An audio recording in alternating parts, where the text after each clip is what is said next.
Mic लगा दीजिए। नमस्कार भाई सभी लोगों को मोस्ट वेलकम है सेशन में। क्या हाल चाल है आप लोगों के? बताइए जल्दी कमेंट करके कैसे हैं आप सभी। कल जो मैंने आपको क्लास कराई थी उस क्लास में सेगमेंटल के बारे में बता दिया था राइट।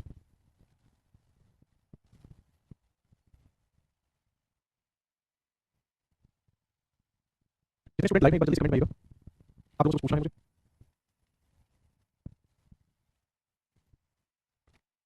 हम्म, आप कैसे हो सर? मैं तो बढ़िया हूँ, कोई दिक्कत नहीं है। आप बताओ एक बार सभी लोग जल्दी से कमेंट में आएंगे। कितने स्टूडेंट लाइव में कमेंट में हो फटाफट से। मैं ये पूछ रहा था आप लोगों से जैसे जब कभी भी आप लोग जीएस की बात आती है तो आपके माइंड में सबसे बड़ी दिक्कत ये रहती है कि ज्योग्राफी तैयार करें, एनवायरमेंट तैयार करें या वहाँ का स्टैटिक पोर्शन तैयार करें। इस समस्या का निदान करते हुए मैंने मैपिंग की क्लास शुरू की थी, आपको याद रहा होगा। तो जो मैपिंग क्लास है इसमें मैंने पंजाब मैपिंग की क्लास कराई है। इसका पार्ट 1 है, पार्ट 2 है, पार्ट 3 है। मुझे कमेंट करके ये बताओ आपने ये देखा है या नहीं, आप इस क्लास को करते हो या नहीं। ईमानदारी से बताना आप इस क्लास को किया है या नहीं किया है। यस और नो बस ये बताओ जल्दी से बताओ कमेंट करके।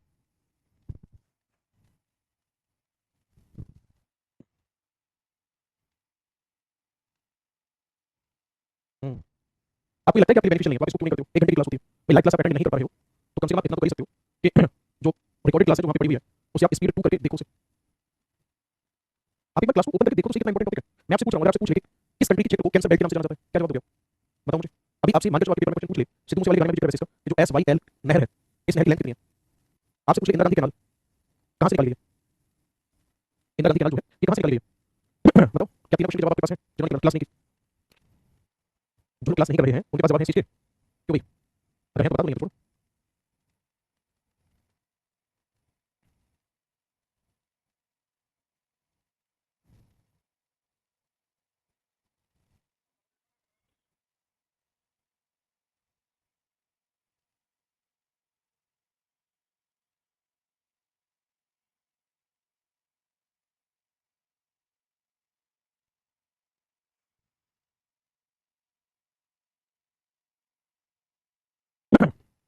आप जब पहले एसएससी 2024 यूट्यूब चैनल पर जाओगे वहाँ पर ये पार्ट 1 टू पार्ट 3 है ठीक है, लास्ट पार्ट 3 है, आप कंप्लीट करोगे और आज से शाम को 7 बजे आप जरूर अटेंड करोगे ठीक है। पश्चिम बंगाल में ऐसे पॉइंट है जो आपको कभी पढ़ाई होगी, मैं बताऊंगा आपको। मोरीबंदर डेल्टा क्या है ठीक है। पश्चिम बंगाल में जितने नेशनल पार्क है उन सभी नेशनल पार्क को आपको विद मैप और माउंटेन और रिवर से कनेक्ट करके आपको पढ़ा दिया जाएगा ठीक है।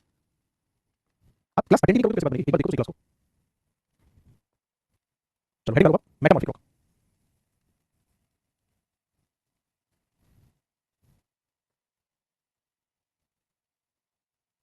रूपांतरित चट्टान ठीक है। मेटामॉर्फिक रॉक क्या, रूपांतरित चट्टान। क्या वाही कारणों से कोई भी चट्टान बदल सकती है, आप बोलोगे सर बिल्कुल। याद रखना जब एक चट्टान की जो फिजिकल और केमिकल प्रॉपर्टी होती है वो एक्सटर्नल फोर्सेस की वजह से, टेंपरेचर की वजह से, प्रेशर की वजह से, यानी कि बाह्य बल, पाप और बाकी वजह से जब उनके भौतिक और रासायनिक गुणों में परिवर्तन हो जाता है तो ऐसी चट्टान को रूपांतरित चट्टान के नाम से जाना जाता है। बात समझ में आ रही है? मैं लिख देता हूँ ये कैसे बनती है तो आपका आंसर होगा when physical and chemical property of rock change due to temperature and pressure. तो क्या होता है मेटामॉर्फिक रॉक फॉर्म ठीक है। हिंदी में क्या लिखेंगे इसमें, हिंदी में लिखेंगे जब एक चट्टान के भौतिक और रासायनिक गुणों में किसके कारण, ताप और दाब के कारण परिवर्तन हो जाता है तब ये रूपांतरित चट्टान बनती है। नाम से भी वैसे पता चल रहा है रूपांतरित रूप में क्या होना, परिवर्तन होना ठीक है। एग्जांपल के तौर पे जैसे ग्रेनाइट है, बेसाल्ट है, गैब्रो है, लाइमस्टोन है, सैंडस्टोन है, डोलोमाइट है, लाइमस्टोन चौक, डोलोमाइट, सैंडस्टोन। ग्रेनाइट है, बेसाल्ट है, गैब्रो है, चूना पत्थर है, चौक है, डोलोमाइट है, बलुआ पत्थर है। ये सब किसमें बदल जाएंगे, ग्रेनाइट का परिवर्तन हो जाता है नीस में, बेसाल्ट एम्फीबोलाइट, गैब्रो सरपेंटाइन। इन तीनों का परिवर्तन किसमें होता है, मार्बल या चूना में। सैंडस्टोन का परिवर्तन किसमें होता है, क्वार्ट्ज में ठीक है। ये किसमें बदलती है, क्वार्ट्ज में। नेक्स्ट में बात करूँ तो शेल चेंज हो जाती है स्लेट में ठीक है, और स्लेट चेंज हो जाती है फिर इसमें फाइलाइट में। नोट करो कमेंट नहीं आ रहा है आप लोगों के, मैं एक बार कमेंट से कर दूं आकाश को कमेंट।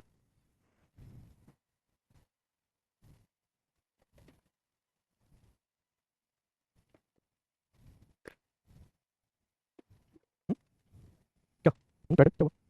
हम्म, हेलो हेलो हेलो। बच्चे कमेंट नहीं करते, किस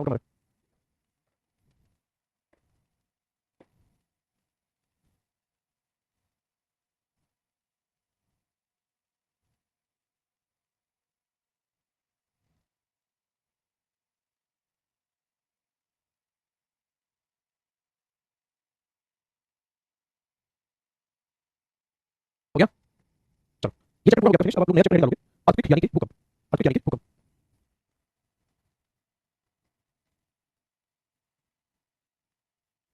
अगर मैं अर्थक्वेक की बात करूंगा तो अर्थक्वेक क्या है, ध्यान से सुनना, इसका मीनिंग क्या है। अगर मैं अर्थक्वेक की बात करूंगा तो इसका सबसे बेहतर तरीका है समझने का, भूकंप का मतलब है कंपन। अब वो कंपन कहां उत्पन्न होंगे, पृथ्वी के अंदर होंगे। कंपन क्यों उत्पन्न हुए हमें कोई मतलब नहीं, बस मैं ये पता है कि कंपन उत्पन्न हो चुके हैं तो इसका मतलब भूकंप है, बस समझ में आ गया। मैं यहाँ डेफिनेशन की बात डेफिनेशन लिख सकता हूँ, डेफिनेशन लिख सकता हूँ यहाँ पर, क्वेकिंग ऑफ अर्थ कॉल्ड अर्थक्वेक, है ना।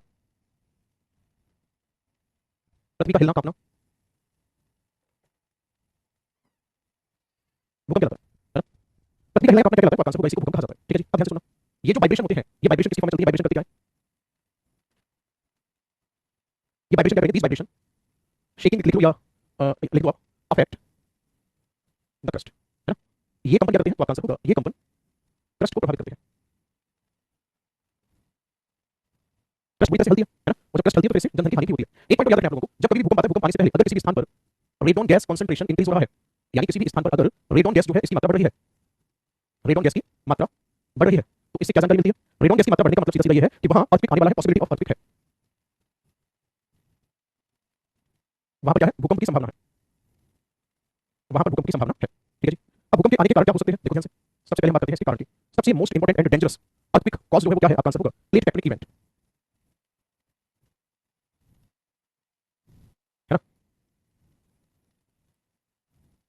प्लेट विवर्तनिक घटना, प्लेट विवर्तनिक घटना की मैं बात करूंगा, रेडॉन गैस क्या होती है सर, गैस का मतलब गैस होती है, ठीक है। और ये सेंसर लगे हुए होते हैं, सेंसर से पता किया जाता है एटमॉस्फेयर में अमाउंट तो नहीं बढ़ रहा है इसका। दूसरा ये चट्टानों के नीचे दबी होती है, ठीक है। तो जैसे ही अर्थक्वेक आता है चट्टानें टूटती हैं तो गैस बाहर आती है। अगर मैं प्लेट टेक्टोनिक इवेंट की बात करूंगा तो आप सभी लोगों को अच्छे से पता है कि जो प्लेट टेक्टोनिक है, प्लेट टेक्टोनिक इवेंट जो है इसमें होता है, जैसा हम पढ़ चुके हैं ऑलरेडी कि कोई प्लेट टकरा भी सकती है, दूर भी हट सकती है, मतलब डिस्टेंस के लिए है। तो जब प्लेट टेक्टोनिक इवेंट होता है तो इससे क्या होता है सर, ध्यान से सुनना, फोर्स जनरेट होता है या फोर्स अप्लाई होता है, अप्लाइड ऑन क्रस्ट, है ना। इससे क्या होता है, सतह पर बल लगता है, सतह पर बल लगेगा, सतह पर जब बल लगेगा तो इससे क्या होगा, फिर वहां पर वाइब्रेशन प्रोड्यूस होंगे, और वाइब्रेशन का मतलब क्या होता है, अर्थक्वेक। और याद रखना इस अर्थक्वेक की इंटेंसिटी कैसी होगी, तो मैं लिख देता हूं अर्थक्वेक इंटेंसिटी वेरी हाई, है ना। भूकंप की तीव्रता सर्वाधिक होती है, आप समझते हैं इसको एग्जांपल से, है ना। इसको एग्जांपल से देखते हैं, देखो ध्यान से, इसका उदाहरण क्या है, कब ऐसा हुआ है। एग्जांपल के तौर पे मैं आपसे बात करता हूं 2004 की। 2004 में इंडियन प्लेट और एक और प्लेट किसी के पास में बर्नी प्लेट, इन दोनों प्लेट के टकराने से अंडमान निकोबार बना हुआ है। 2004 में क्या होता है, इंडियन प्लेट और बर्नी प्लेट दोनों प्लेट आपस में टकरा जाती है। जब ये दोनों प्लेट आपस में टकराई तो इसका रिजल्ट क्या हुआ 2004 में, अर्थक्वेक तो आया ही आया, अर्थक्वेक के साथ साथ सुनामी भी आई, अर्थक्वेक और सुनामी दोनों आई। और ये कहां पर आई, तो आपका आंसर होगा इंडिया में, श्रीलंका में। भारत और श्रीलंका से बुरी तरह से प्रभावित हुआ था, भारत में लास्ट सुनामी आई 2004 वाली। दूसरे ये पहला एग्जांपल है, दूसरे एग्जांपल पर आ जाते हैं। अफगानिस्तान में भूकंप आया था, और ये अफगानिस्तान में भूकंप जो आया था 2023 में आया था, है ना। और क्यों आया था ये, तो आपका आंसर होगा क्योंकि इंडियन और यूएशियन प्लेट आपस में टकराए थे, है ना। नेक्स्ट अगर मैं बात करूंगा तो और इसमें क्या पॉइंट हो सकते हैं, देखो ध्यान से,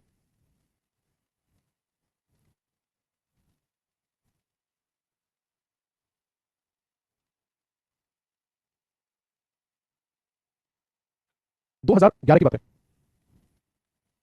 जापान प्लेट और पैसिफिक प्लेट में कोलिजन हुआ, ये दोनों आपस में टकराए, इससे जापान में भयंकर भूकंप आया।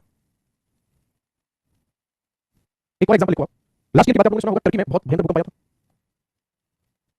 टर्की अर्थक्वेक, याद है क्यों आया, दो प्लेट आपस में टकराई, एक प्लेट का नाम था अरेबियन प्लेट और इसकी टक्कर किसके साथ हो गई, एनाटोलियन प्लेट। एक तो अरेबियन प्लेट और दूसरी प्लेट का नाम क्या था, एनाटोलियन प्लेट। ये दोनों प्लेट आपस में टकराई और इनके टकराने से क्या हुआ, उच्च तीव्रता का भूकंप आया। अगर आपसे ये पूछा जाता है कि इस प्रकार के भूकंप ग्लोब पर सर्वाधिक कहां आते हैं, तो तब आपका आंसर होगा प्रशांत महासागर के चारों ओर सर्वाधिक आते हैं।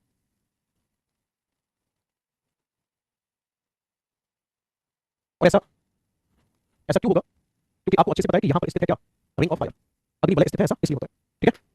पहले मतलब इसे कमेंट करके समझ नहीं आया।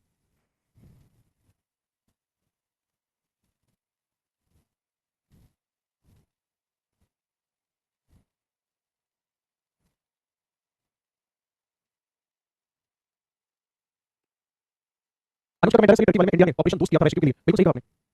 हिमानी कमेंट से आपकी YouTube series state wise mapping में स्ट्रेटजी कवर हो जाएगी, हो जाएगी नहीं हो रही है, आपको कुछ समझ नहीं आ रहा है, कवर हो रही है उसमें। अफगानिस्तान में कौन सी प्लेट टकराई थी, अफगानिस्तान में कहां गया, ये लिखा तो है, भारतीय प्लेट और यूरेशियन प्लेट, ये दोनों प्लेट टकराई थी, ठीक है। कौन सा क्लियर हुआ नहीं हुआ, आगे बढ़ते दूसरे कारण पे, चलो। भूकंप आने का दूसरा कारण क्या हो सकता है, दूसरे कारण में क्या आएगा, देखो ध्यान से, दूसरा कारण होगा भूकंप आने का वॉल्केनिज्म, ज्वालामुखी क्रिया। टर्की में 2023 में भूकंप आया, आप सोचते देखो क्या ज्वालामुखी क्रिया से, मैपिंग वाली क्लास में मैंने डांस करा रखे हैं, वहाँ के फेस्टिवल करा रखे हैं, उस स्टेट की इंडस्ट्री करा रखी है, उस स्टेट की रिवर करा रखी है, नेशनल पार्क करा रखे हैं, वहाँ की लोकल इंडस्ट्री में इंडस्ट्रियल प्लांट करा रखे हैं, माउंटेन करा रखे हैं, रिवर करा रखी है, उसका बॉर्डर करा रखा है, और बताओ क्या रहेगा राज्य में। मैं वही तो आपसे कह रहा था, जब आप क्लास को देखोगे नहीं, दूर से पूछते रहोगे ये कब हो जाएगा, वो कब हो जाएगा। पंजाब मैपिंग 3 क्लास कल शाम 7 बजे मैंने कराई है, उसे एक बार ओपन करके ऐसे ओपन करके देखना कि क्या कैसे हो रखा है। वहाँ के रामसर साइट्स भी करा रखे हैं पंजाब के मैंने, वहाँ के डांस भी लिख रखे हैं, वहाँ के फेस्टिवल भी लिख रखे हैं, फिर भी समझ नहीं आ रहा। वॉल्केनिज्म में क्या होता है, लास्ट चैप्टर आपने पढ़ा था, बताओ मुझे। आप लोगों से ज्वालामुखी क्रिया जो होती है, उस ज्वालामुखी क्रिया में विस्फोट के साथ मैग्मा बाहर आता है। साउंड एक वाइब्रेशनल एनर्जी है, ये बात हम साइंस में पिछले सालों से पढ़ते आ रहे हैं, बोलना है ना। साउंड एक वाइब्रेशनल एनर्जी है नहीं है। आपने देखा होगा जो बड़े-बड़े डीजे होते हैं, बड़े-बड़े बूफर होते हैं, उनमें जब वो प्ले होना शुरू करते हैं तो एकदम झंडा मारते हैं, वाइब्रेशन रिलीज होते हैं। जब ये कार्बन वाला टाइम आता है तो आपने देखा होगा जब बड़े-बड़े डीजे घर के बाहर से निकल जाते हैं तो खिड़कियां अपने आप ऐसे हिलने लगती हैं, तो बस क्यों, साउंड की वजह से, है ना। सर आज कौन सा राज्य का पश्चिम बंगाल, देखना मजा आएगा आपको, ना मजा आए दोबारा देखना। वॉल्केनिज्म में क्या होता है, ध्यान से सुनना। मैग्मा इजेक्टेड विद एक्सप्लोजन, यानी इसमें होता क्या है, तो तब आंसर होगा विस्फोट के साथ मैग्मा बाहर आता है। विस्फोट होता है, उस विस्फोट के साथ मैग्मा बाहर आता है, तो यहाँ पे हाई इंटेंसिटी का साउंड प्रोड्यूस हो रहा है।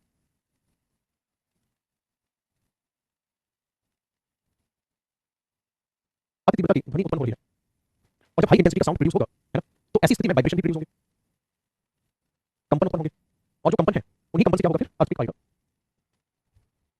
भूकंप आएगा। ठीक है, एग्जांपल की बात करूं मैं, चलो लास्ट ईयर की बात है 2023 की, पैसिफिक ओशियन में टोंगा नाम से वॉल्केनो है। इस टोंगा वॉल्केनो में ब्लास्ट हुआ, टोंगा ज्वालामुखी में विस्फोट हुआ। जब टोंगा ज्वालामुखी में विस्फोट हुआ तो इसके विस्फोट होने से वहां अर्थक्वेक आया, भूकंप आया। ठीक है, और ये ज्यादातर भूकंप कहां आते हैं, तो आपका आंसर होगा ज्यादातर इस प्रकार के भूकंप प्रशांत महासागर में ही आएंगे, क्योंकि विश्व में सबसे ज्यादा ज्वालामुखी कहां पर स्थित है, आपका आंसर होगा प्रशांत महासागर में स्थित है ना।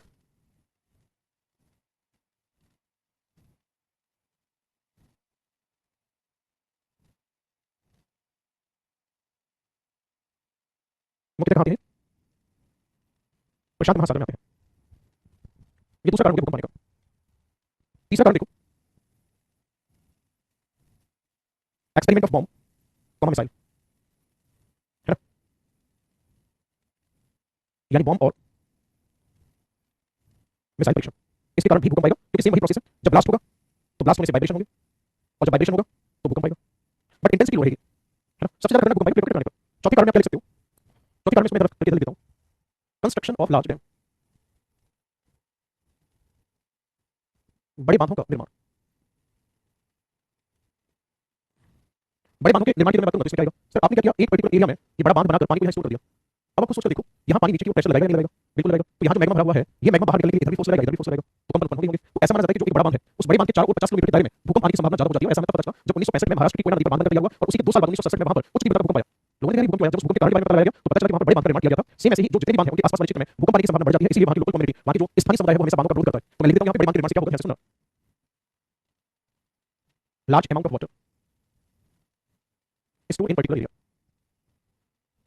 है ना। इसमें क्या किया जाता है,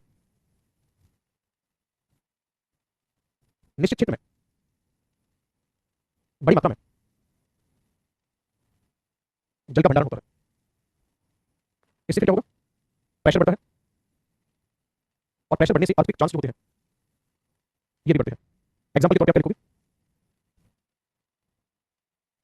कोयना डैम अर्थक्वेक, कोयना बांध भूकंप 1967। ठीक है, कर दो फटाफट से।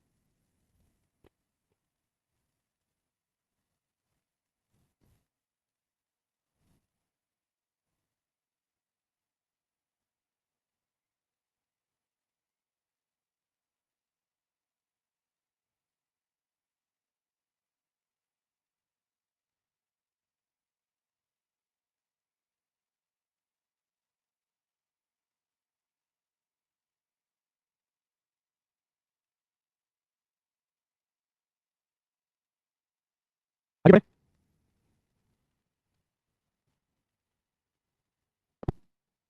हेडिंग डालूंगा अर्थक्वेक वे।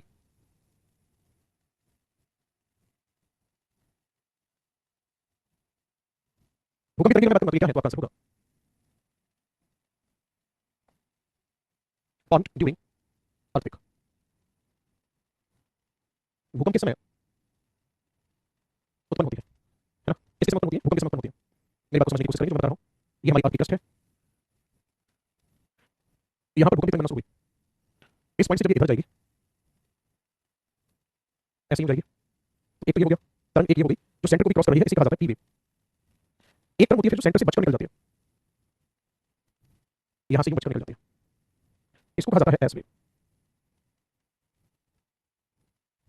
और एक तरंग ऐसी है जो सिर्फ और सिर्फ यहाँ क्रस्ट वाले भाग में चलती है, इसको कहा जाता है एल वेव। ठीक है ना, क्या कहा जाता है इसको, एल वेव। ओके, देखो ध्यान से, सबसे पहले मैं बात करता हूँ आपसे पी वेव की। That means primary wave. Hindi में इसको कहा जाता है प्राथमिक तरंग। अगर मैं इस पी वेव की बात करूंगा तो मेरी बात को गौर से सुनना, मुझे पी वेव है ये कहाँ चलती है सर, है ना? तो याद रखना ये बिहेव कैसे करती है, बिहेव लाइक साउंड वेव।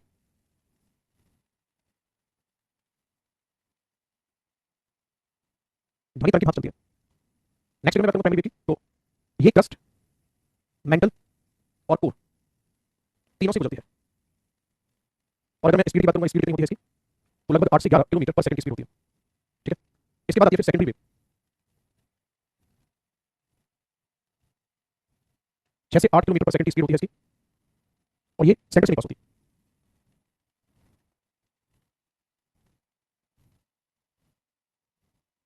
ये केंद्र से नहीं गुजरती है। ठीक है, कैसे वर्क करती है ये लाइट वेव की तरह वर्क करती है।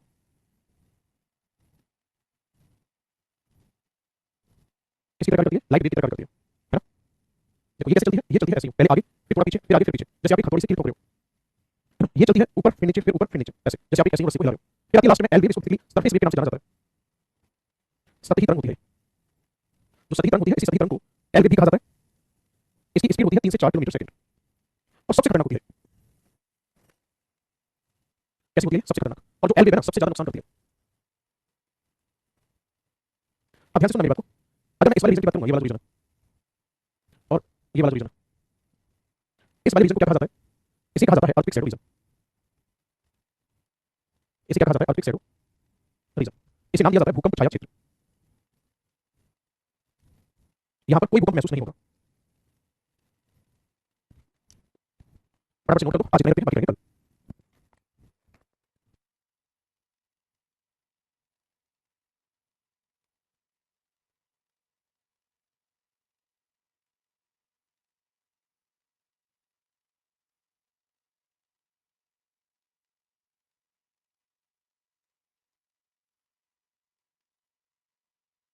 एक बार यूट्यूब चैनल के लिए ऐसे 2024 में जाके मैपिंग की क्लास ओपन करके मैंने कल बनाई थी, पंजाब मैपिंग सेशन 3, उसमें आपको पता चलेगा कि क्या करना है।